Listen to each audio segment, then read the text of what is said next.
누가 읽느냐에 따라 세상에서 가장 위험한 책이 될 수도 있다는 이 책, 바로 군주론입니다. 교황청의 금서가 오늘날 리더들의 교본이 된 이유는 뭘까요? 리더가 되는 법을 완벽하게 정립한 고전 중의 고전, 마키아벨리의 군주론을 만나보겠습니다. 내 삶의 리더가 되는 비법에는 선한 것과 어진 것만으로는 되지 않습니다. 내 삶의 위기에 슬기롭게 대처하기 위해서는 허황된 관대함이나 불필요한 명분은 버려야 합니다. 명분만 내세우는 사람은 도움이 되지 않습니다.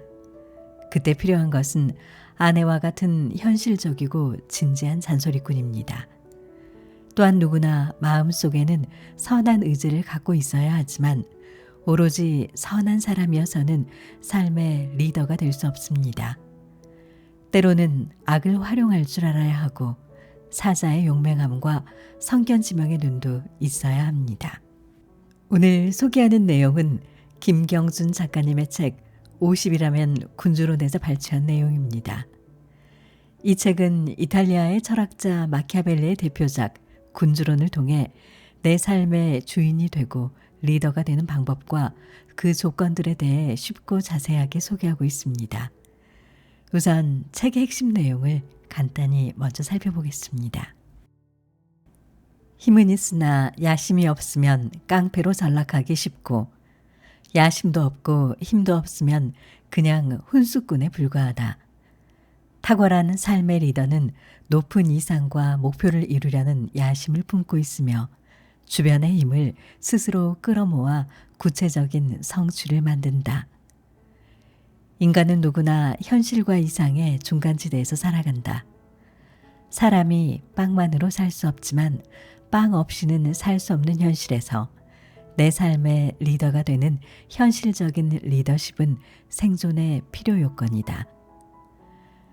흔히 마키아벨리를 선악을 가리지 않는 목적 지상주의자 정도로 알고 있다. 하지만 나이가 이미 50을 넘었거나 50을 바라보고 있다면 이제는 자신의 삶의 리더가 돼야 하고 속한 모임이나 조직에서도 본의 아니게 리더의 역할을 할 수밖에 없다.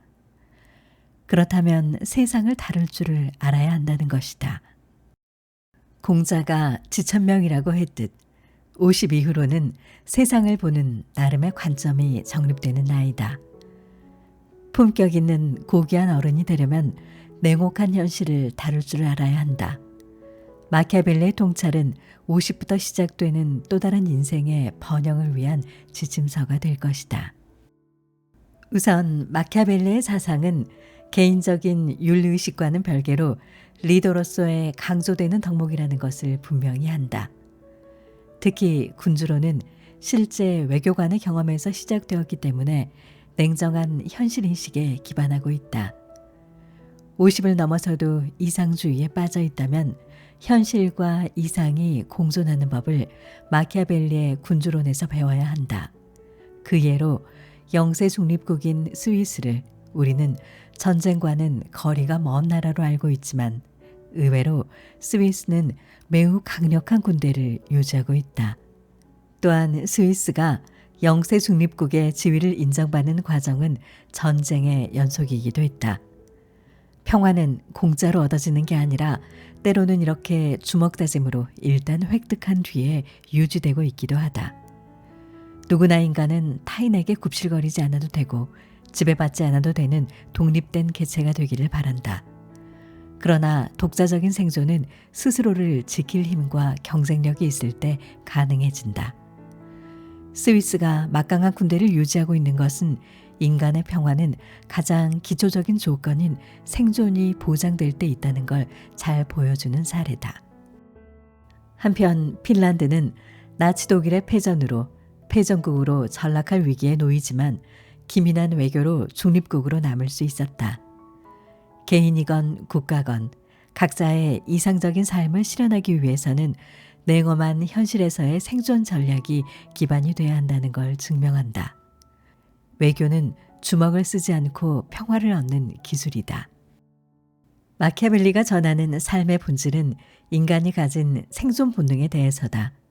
신의에 기반하되 마냥 착하기만 해서는 개개인의 존엄성을 지킬 수가 없다. 적절한 책략도 활용할 줄 알아야 한다는 것이다. 50이 넘어서도 타인에게 의존하는 삶은 비참한 결과로 끝난다. 건강하고 힘이 있는 강한 자가 더 쉽게 다른 사람을 도울 수 있고 겸손해지거나 거만할 수도 있다. 힘이 없고 나약한 자는 겸손해지려다가 초라해지고 거만해지려다가 허풍쟁이가 된다. 인간의 품격을 지키는 일은 건강과 돈이 있을 때 훨씬 더 수월해진다. 그러나 무엇보다 중요한 것은 인품에 있어서는 훌륭하지 않아도 훌륭한 것처럼 보여야 한다는 것이다. 만일 이 말을 듣고 훌륭하지 않은데 왜 훌륭한 척을 해야 한다고 묻는다면 당신은 군주론에 더욱 관심을 가지고 공부해야 한다. 훌륭한 척 할 수 있다는 것은 훌륭한 것이 무엇인지 알고 있다는 것이고 또한 훌륭한 사람들이 어떻게 한다는 것을 알고 있다는 의미이다.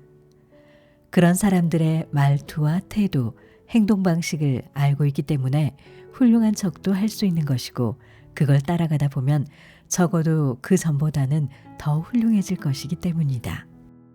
내 삶의 리더가 되는 비법은 선한 의지를 갖고 있되 때로는 악을 활용하며 여우의 지략을 갖추는 것이다. 용맹함이 필요할 때는 사자도 돼야 한다. 나의 평화를 지키기 위해서는 나에게도 스위스 군대와 같은 대비가 있어야 한다. 크든 작든 사회에서 혹은 모임에서 리더의 역할을 해야 한다면 적어도 개인의 취향과 리더의 사명은 구별할 줄 알아야 한다. 나이 50을 넘어선 뒤로는 사람을 보는 눈이 생기기 시작한다. 이때 필요한 것은 현명한 엄격함과 돈과 가치관이다. 나이 들어 찾아온 위기는 제때 극복하지 못하면 노후가 불우해질 수 있기 때문에 위기에 슬기롭게 대처하기 위해서는 진지한 잔소리꾼이 필요하다. 허황된 관대함과 허세를 버려야 하고 특히 명분만 앞세우는 자는 멀리해야 한다. 또한 투자를 할 때도 아내와 같은 냉철한 잔소리꾼의 말이 가장 정확한 조언일 수 있다는 것을 잊지 말아야 한다. 지천명을 넘었는데도 다른 사람에게 휘둘리고 자리 잡지 못하고 있다면 군주론의 지혜가 더욱 필요하다. 흔들려도 난파되거나 조난당하지 않고 앞으로 나아가기 위해서는 외공과 내공이 있어야 하는데 외공을 갖추기 위해서는 조직에서 이웃이나 내 편을 먼저 만들어야 한다.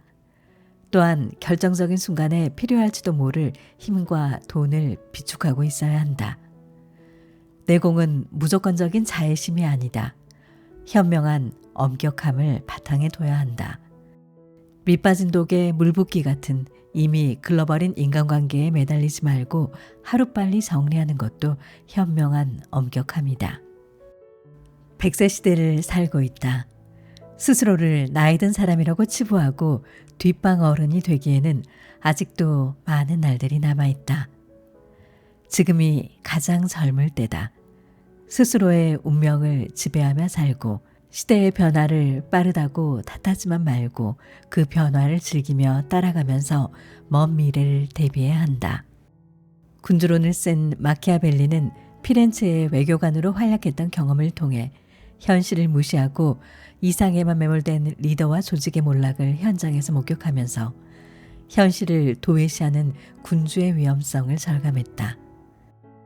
마키아벨리는 희망은 냉혹한 현실의 기반 위에서 만들어지는 거라고 봤다. 그는 불명예스러운 리더의 예로 시칠리아 시라쿠사 왕국에서 미천한 평민으로 태어나 왕위에 오른 아가토클레스를 예로 들었다.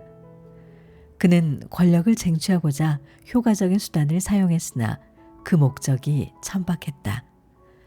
젊은 시절에 방탕하게 생활하던 아가토클레스는 군대에 들어가 시라쿠사 군대의 사령관이 되었다.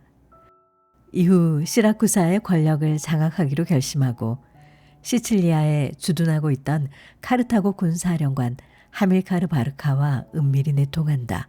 그는 중대 사안이 발생한 것처럼 위장해 유력자들을 모두 소집한 뒤에 병사들을 동원해 그들을 모조리 살해했다. 그리고 그 후 시라쿠사의 왕이 되었고 카르타고와의 전쟁에서도 이겨 권력 기반을 더욱 견고히 다졌다. 그러나 그는 권력욕에 눈이 먼 군주일 뿐 진정한 덕성을 갖춘 통치자라는 평가는 당대에도 그리고 후대에도 결코 얻지 못했다. 리더는 기본적으로 엄격해야 한다. 개인적인 취향이나 기질을 따질 것이 아니라 리더의 역할이 공동체를 위한 일을 하는 자리라는 관점에서 모든 것을 바라봐야 한다. 국가 지도자는 자국을 강하게 하는 사람이고 국가의 이익과 평화를 추구하는 것이 그의 일이고 군인은 국민을 지켜야 하고 경영자는 경쟁력을 확보해 기업을 생존시켜야 한다. 그 과정에서 엄격함이 감정적인 문제가 아니라 공동체를 위한 공인의식에 기반하고 있다면 그 엄격함은 바람직하다. 마키아벨리는 현명한 엄격함이 조직 전체를 살리는 진정한 자비라고 강조하고 있다. 힘든 때일수록 그 사람의 진가와 역량이 드러난다.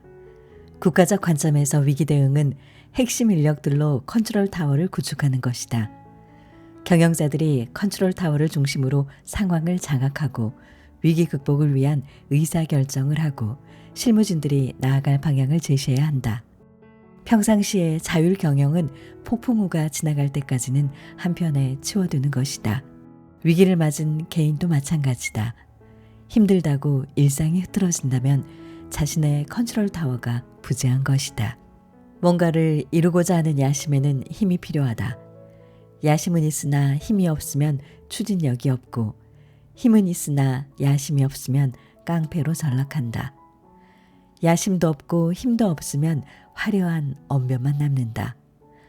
야심을 갖고 힘을 확보하려면 권력에 대한 의지가 필요하다. 의지가 보여야 주변에 사람들이 모이게 되고 그 속에서 힘을 확보하고 뭔가를 이룰 수 있기 때문이다. 그래야 구체적인 성취도 가능해진다. 역사는 미래학이다. 기술이 발전하고 세상은 변하지만 세상살이의 본질은 변함이 없기 때문에 역사 속에 담긴 이야기와 지혜들은 항상 현재에 맞게 재해석될 수 있다.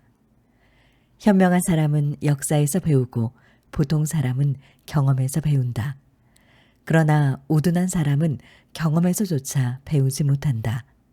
경험으로 배우는 게 가장 효과적이지만 개인이 겪을 수 있는 경험의 폭은 한정될 수밖에 없다. 그래서 타인의 경험을 배우는 간접 경험이 필요하다. 다른 시대를 살아간 사람들의 경험인 역사가 현재에도 필요한 이유다. 역사는 세상과 인간을 바라보는 호흡을 길게 해준다. 하루살이에게 내일이 없듯 길어야 100년을 사는 인간의 체험은 한계가 있다. 그러나 역사를 접하다 보면 수천 년을 관통하는 세상살이의 본질적 측면, 시공간을 초월하는 조직의 모습, 표면적인 양상과 본질적인 핵심을 구분하는 통찰력을 키울 수 있다. 역사는 현실의 문제를 헤쳐나가는 가이드라인을 제시한다는 점에서 인문학의 백미라고 생각한다.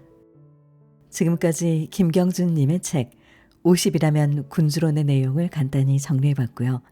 다음은 책의 내용을 직접 만날 수 있도록 일부를 낭독해 보겠습니다. 훌륭하지 않아도 훌륭한 것처럼 보여야 한다. 군주는 여러 가지 좋은 기질을 모두 갖출 필요는 없더라도 갖추고 있는 것처럼 보일 필요는 있다. 아니, 더 대담하게 말하면 그런 훌륭한 기질을 갖추고 항상 존중하는 건 오히려 해로우며 갖추고 있는 것처럼 보이는 게 더 유익하다. 즉, 자비심이 많다든가 신의가 두텁다든가 인정이 있다든가 겉과 속이 같다든가 경건하다든가 이런 걸 믿게 하는 게 중요하다. 나폴레옹이 영웅의 이미지로 남은 건 자크 루이 다비드가 그린 생 베르나르 고개의 나폴레옹 영향이 컸다. 이 그림은 나폴레옹을 알프스를 넘는 투철한 의지의 영웅으로 표현했지만 실제로는 농부가 끄는 노새를 타고 초라한 몰골로 힘겹게 산맥을 넘었다. 마르쿠스 아우렐리우스의 기마상은 로마 황제들의 기마상 중에서도 유일하게 파괴되지 않고 후세에 남았다. 파괴되지 않은 기마상과 현재까지 전하는 명상록은 오늘날 그의 이미지를 문무견비의 군주로 만들었다. 이처럼 사물은 실체와 함께 이미지가 중요하다. 특히 사회적 관계 속에 있는 인간들은 더욱 그러하다. 아리스토텔레스는 대중을 설득할 수 있는 세 가지 요소로 에토스, 파토스, 로고스를 들었다. 에토스는 연사의 인격과 매력, 청중의 영향력으로 설득 과정에서 60%를 차지한다. 파토스는 청중의 심리 상태로 설득에 미치는 영향은 30% 수준이다. 주장에 대한 논리적 근거인 로고스는 10%다. 즉 사람들은 논리에 설득돼 동조하는 게 아니라 감정에 동화돼 추종하는 것이다. 정치는 물론 민간 기업의 마케팅에서도 가장 강력한 무기는 이미지이다. 논리가 아니다. 물론 논리 기반 없이 이미지만으로는 환상이나 속임수를 벗어나지 못한다. 그러나 정연한 논리가 강력한 이미지로 뒷받침되지 못한다면 찻잔 속의 태풍으로 그치고 만다. 마키아벨리는 리더의 경우에도 이미지 관리에 유념하라고 충고한다. 리더의 실제 모습과는 별개로 바람직한 이미지를 만드는 게 중요하다는 관점이다. 실제로 대중은 복잡한 논리보다 호감 가는 이미지에 동질감을 느끼고 공감한다. 마키아벨리는 미디어의 개념도 없던 500년 전에 브랜드와 이미지의 본질을 통찰한 셈이다. 많은 사람이 쳐다보는 리더는 실체도 중요하지만 이미지가 더욱 중요하다는 점을 지적했다. 실제로 멀리서 보기만 하는 사람과 가까이서 직접 접한 사람들의 이야기는 다른 경우가 많다. 멀리서 보면 고결한 인품의 교양인으로 보이는데 막상 가까이 접하면 전혀 반대인 경우도 흔하다. 물론 리더가 훌륭한 인품의 소유자이고 그런 부분을 조직원들이 같이 느끼고 따른다면 금상첨화다. 이와 같은 맥락에서 마키아벨리는 설사 리더가 훌륭하지 않아도 훌륭하도록 비치는 게 중요하다는 점을 역설한다. 어차피 실체를 알 수 있는 사람이 제한되어 있다면 긍정적이고 우호적인 이미지를 형성하는 게 리더십을 확보하는 자산이 된다는 점이다. 최악은 훌륭한 리더의 덕성이 조직원들과 소통되지 않아 난폭하고 사악한 리더로 인식되는 경우다. 마키아벨리는 최소한 그런 경우는 피해야 한다고 봤다. 인지과학자 리드 몬테규는 상표가 붙지 않은 2개의 컵에 각각 코카콜라와 펩시를 담아 실험 참가자에게 맛있다고 생각하는 컵을 들게 했는데 펩시가 담긴 컵을 든 사람들이 훨씬 많았다. 그러나 상표를 밝히고 실험을 이어가자 결과는 역전되었다. 코카콜라라는 친숙한 브랜드가 혀로 느끼는 맛에 영향을 주고 있었다. 결국 맛이란 다른 지각과 마찬가지로 브랜드를 비롯한 갖가지 정보의 혼합물이며 이미지에 종속된다고 결론 내렸다. 그래서 브랜드 이미지는 사람의 신경계에서 구별되어 영향을 미치며 광고는 지극히 생물학적 게임이라고 그는 이야기한다. 사람을 지배하는 건 논리가 아니라 감정이다. 자신의 정당성을 주장하고자 논리적인 근거를 내세우지만 실제로는 감정을 합리화하고자 논리를 동원하는 경우가 더 일반적이다. 사람들은 사실이기 때문에 믿는 게 아니라 믿고 싶기 때문에 믿는 것이다. 감정은 직관적 이미지의 지배를 받는다. 이런 배경에서 계몽시대의 프랑스 사상가 몽테뉴는 수상록에 우리는 가장 모르는 걸 가장 잘 믿는다라는 말을 남겼다. 지식인과 리더의 차이점은 지식인은 논리를 만들지만 리더는 사람을 움직인다는 데 있다. 따라서 리더는 사물을 논리적으로 판단할 수 있는 능력과 함께 사람의 감정을 불러일으키고 공감대를 형성하고 이미지를 만들어 소통하는 능력이 중요하다. 이 과정에서 사람들이 믿고 싶어하는 걸 정확히 파악하고 그에 맞도록 메시지를 구성해 소통하고 전파하는 역량을 갖춰야 한다. 특히 최근에는 리더는 물론 개인 자체가 브랜드화되는 경향이 강하다. 대중매체가 발달하고 스마트폰의 보급으로 SNS 등 새로운 소통수단이 제공되면서 소통의 범위가 전 지구적이면서 개인 차원으로 분화됐다. 개인이 리더가 되고 브랜드가 되는 시대가 본격적으로 전개되고 있다. 선한 의지를 갖되 악을 이해하고 활용하라.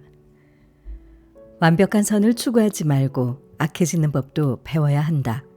모든 면에서 완벽한 선을 추구하는 사람은 악한 사람들 속에서 파멸하기 쉽기 때문이다. 그러므로 자신을 지키려는 군주는 악해지는 법을 배워야 한다. 마키아벨리는 군주라면 선한 의지를 가져야 한다고 분명히 전제한다. 단 군주가 선함을 유지하려면 악함을 이해하고 때로는 이용할 줄도 알아야 한다는 점에서 보통의 선악 개념을 초월해야 한다고 통찰한다. 실제로 악함이 겉으로 드러나는 악인은 악인이라기보다 차라리 바보에 가깝다. 진짜 악인은 선함을 가장하는 교활함이 있다. 선과 악이 세상의 두 가지 측면이라고 할 때 선으로만 상대하는 건 무기의 절반만 사용하는 것과 마찬가지다. 선으로 포장할 수 있는 공간이 있는 한 악인은 자신의 정체를 드러내지 않고 선인으로 위장해 상대, 즉 선인을 공격하고 파멸시키는 일이 현실에서 드물지 않다. 따라서 리더는 악에 대처하기 위해서라도 악을 이해하고 이용할 줄을 알아야 한다. 즉 선을 바탕으로 하되 악덕을 이해하고 활용할 수 있어야 한다. 선과 악이라는 두 가지 무기를 모두 사용할 때 목적을 달성할 수 있다. 초나라의 패왕 항우는 단 한 차례를 제외하고 매번 유방에게 승리를 거뒀다. 항우는 뛰어난 전사였을 뿐만 아니라 카리스마도 대단했다. 필요하면 상대를 모조리 죽이는 잔인성도 갖추고 있었다. 그러나 그는 정작 유방을 제거할 수 있는 기회를 살리지 않았다. 전사의 명예에 집착한 나머지 유방을 살려준 것이다. 항우의 목표는 천하를 제패하고 권력을 잡는 것이었음에도 항우의 목표는 천하를 제패하고 권력을 잡는 것이었음에도 불구하고 결정적인 순간에 허울 좋은 명예와 거칠의 평판에 사로잡혀 본분을 망각했다. 그 결과 항우는 유방에게 패권을 넘겨주고 자살로 생을 마감했다. 훗날 한씨는 항우를 아녀자의 관대함과 필부의 용맹을 지닌 사람이라고 평했다. 항우는 사면초가의 막바지 위기를 맞아 내가 지금 공공한 지경에 몰린 건 내가 잘못해서가 아니라 하늘이 나를 망하게 하려는 것이다라고 통탄했다. 그는 자신을 망하게 한 이는 바로 자신이라는 사실을 죽는 순간까지도 받아들이지 않았다. 관대함은 생사를 다투는 전쟁터에서 필요한 미덕이 아니다. 항우는 선이라는 허상에 사로잡혀 자신의 목숨과 세상의 흐름을 경쟁자에게 넘겨주고 말았다. 사마천은 항우에게 호의적이지만 냉정한 평가를 내렸다. 자신의 공을 자랑하고 사사로운 지혜만 앞세워 과거를 교훈으로 삼지 않았다. 끝까지 하늘이 나를 망하게 하려는 것이지 내가 싸움을 못해서가 아니라고 핑계를 댔으니 어찌 잘못이 아니겠는가. 리더의 책무는 공동체의 유지다. 통상 거짓말과 기만, 책략 등은 비난받아야 할 악독으로 간주되지만 리더의 관점에서 봤을 때는 다르다. 리더는 도덕을 외치는 종교인도 아니고 윤리를 가르치는 선생도 아니다. 리더의 임무는 공동체를 안전하게 유지하고 번영으로 이끄는 것이다. 이런 점에서 개인 차원의 윤리와 지도자의 덕목은 별개다. 예를 들어 거짓말은 악덕이다. 개인적으로는 물론이고 조직 차원에서도 악덕으로 간주한다. 그러나 거짓과 기만은 현실 세계에서 조직의 생존을 위한 기본 방식 중의 하나로 작용하는 경우가 많다. 다만 공개적으로 인정하지 않을 뿐이다. 이러한 이중성의 변주를 이해하고 구사하는 게 리더에게는 필수적인 덕목이자 역량인 것이다. 악덕을 행사하지 않으면 나라를 유지하기 힘든 어쩔 수 없는 경우라면 오명 따위는 생각하지 말고 행사하는 게 좋다. 미덕처럼 보이는 것도 실행했을 때는 파멸로 이어질 수 있고 반면 악덕처럼 보이더라도 행하면 안전과 번영을 가져올 수 있기 때문이다.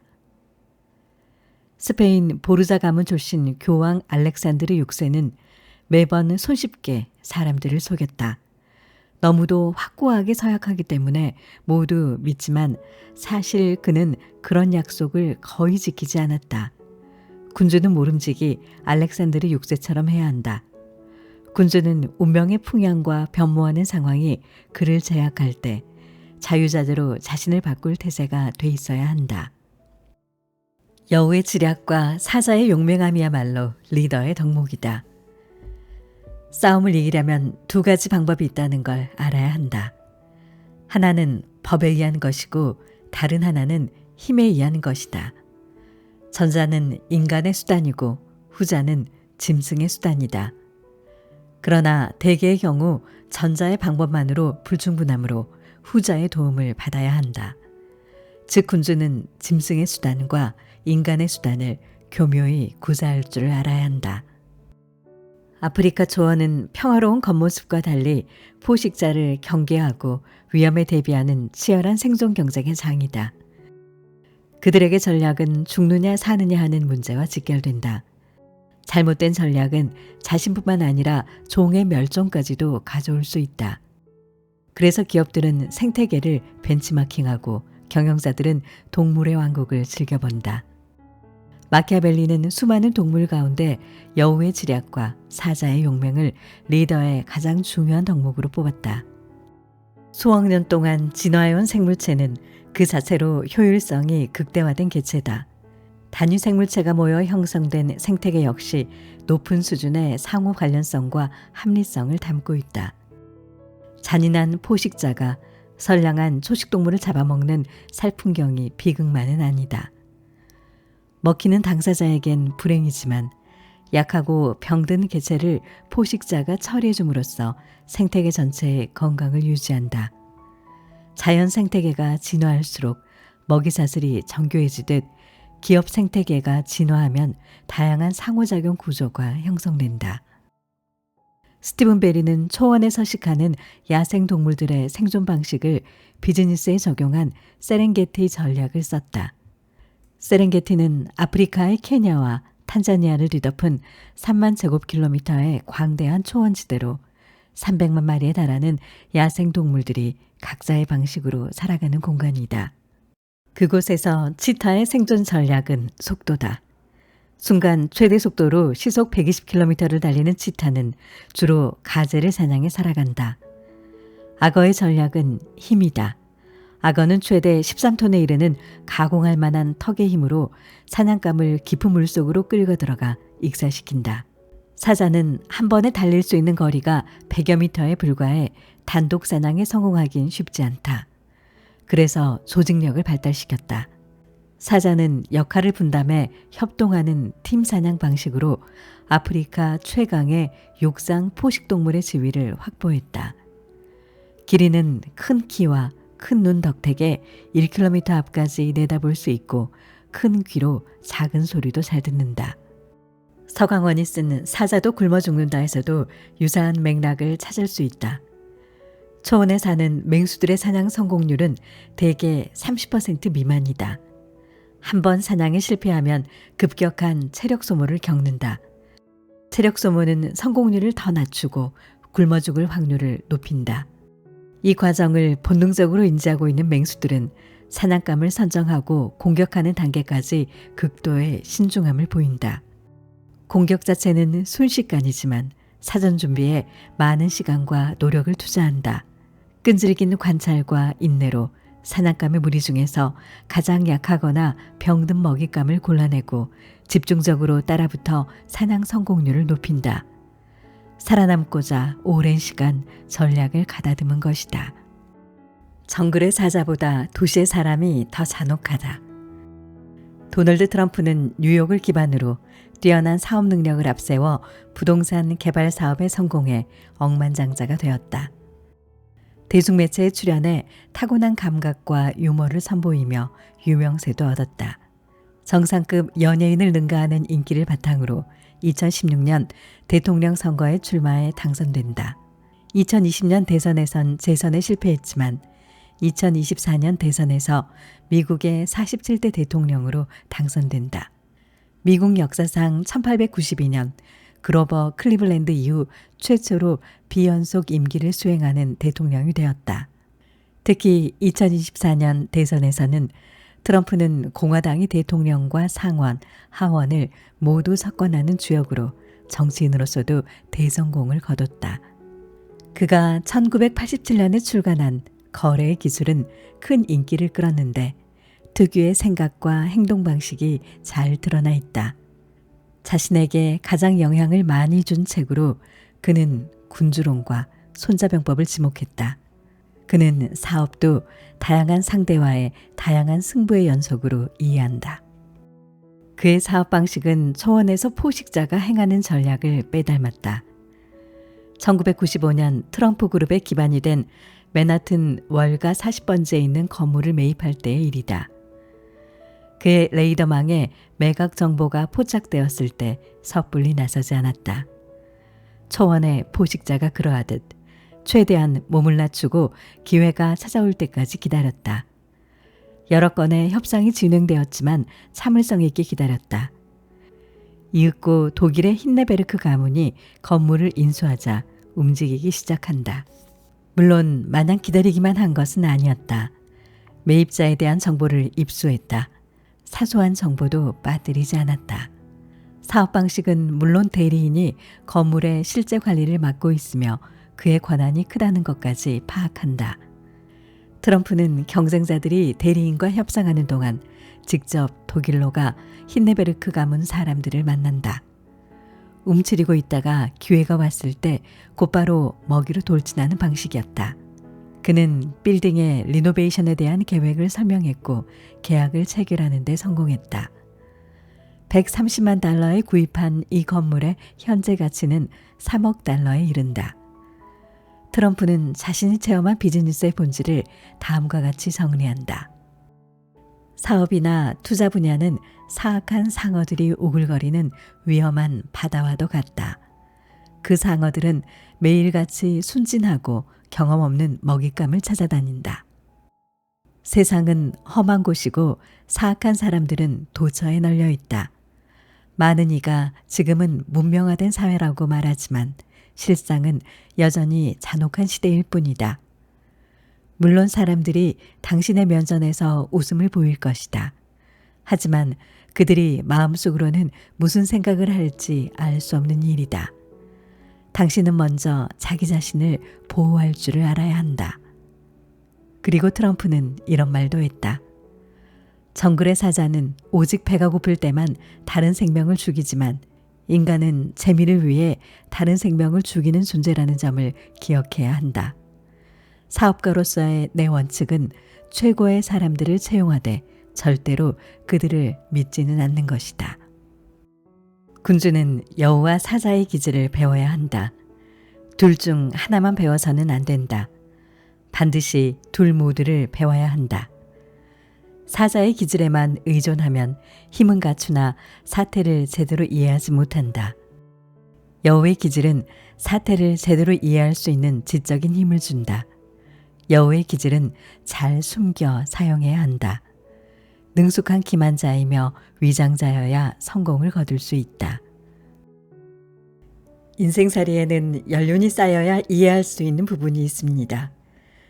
어린 시절에 자주 듣던 어른들의 말씀이 나이가 들수록 공감되는 이유입니다. 마키아벨리도 마찬가지입니다. 30대까지는 마키아벨리를 이해하기가 어렵습니다. 현실 경험이 뒷받침되지 않은 상태에서 거부감만 불러일으키기가 십상입니다. 40대 초반에는 마키아벨리를 이해할 수는 있으되 공감에는 한계가 있습니다. 현실 경험은 있으되 조직 내 역할이 제한적이고 경험이 갈무리 되기에는 이르기 때문입니다. 마키아벨리를 이해하고 공감할 수 있는 연륜은 적어도 40대 후반부터라고 생각합니다.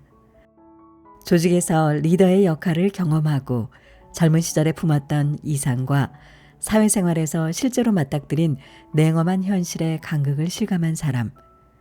공자가 50세를 지천명이라고 했듯이 그 즈음에 이르면 세상을 보는 나름의 관점이 정립됩니다. 마키아벨리의 통찰에 깊이 공감하게 되는 지점입니다. 마키아벨리는 정치를 가능성의 기술이라고 생각했습니다. 국가의 역량과 주변 환경을 고려해 공동체가 생존하고 번영해 나갈 수 있는 경로를 끊임없이 찾아내고 나아가는 과정을 정치로 이해했습니다. 개인의 삶도 가능성의 기술이긴 합니다. 주어진 여건과 재능을 감안해 생존과 발전의 가능성을 부단히 찾아가는 과정이 개인적 삶의 본질이기 때문입니다.